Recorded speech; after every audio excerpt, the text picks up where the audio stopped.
سلام دوستان عزیز همکنون. خب ما روش هستیم. داشتیان مریض شده نتونسته بیاد.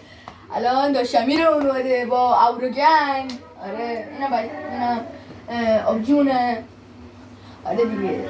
خب امروز آمدیم با یه ویدیو از فیفا 23 که میخوایم از فیفا 23 و میخوایم به شما نشون بدیم که چطوری بازیکن مجانی بگیریم و فقط پول خودش رو بدیم که مثلا سالیانه میگیره. خب بریم دیگه، پول باشگاه نمیدیم. اوکی بدم.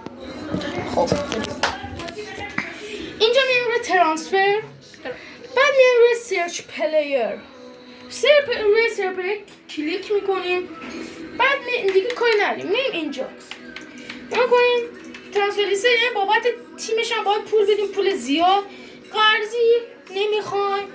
بعد دیگه مثلا پولی که ما پول بدیم که این کلا خروج بده نمیخوایم.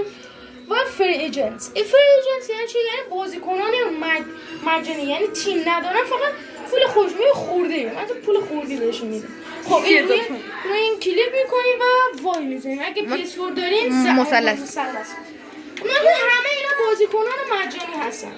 نکنید حالا من کاری ندارم. حالا اینو که بهتون نشون دادم، من خودم چند تا بازیکن خریدم که روی ترانسفرها من خودم چند تا بازیکن خریدم که اینجا هستن. نکنید دیماریا تیم نداره، یعنی ببینید دیگه 16 میلیاردشو نمیدیم، یه 100,000 دلارشو میدیم.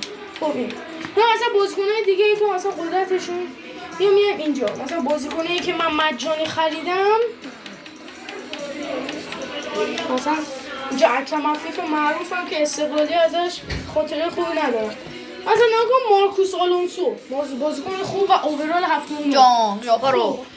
خوب اسپانیایی که بدون تیمه و ما فقط به خاطرش 69,000 دلار داریم. الکساندرو چی نداره، فقط به خاطرش 80,000 دلار داریم.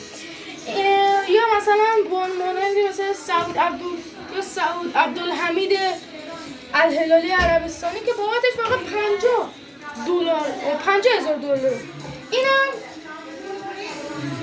اینم آموزش خرید بازیکنان مجانی. تا دیدار دیگه، خدا نگهدار. داشه گل خدافظ.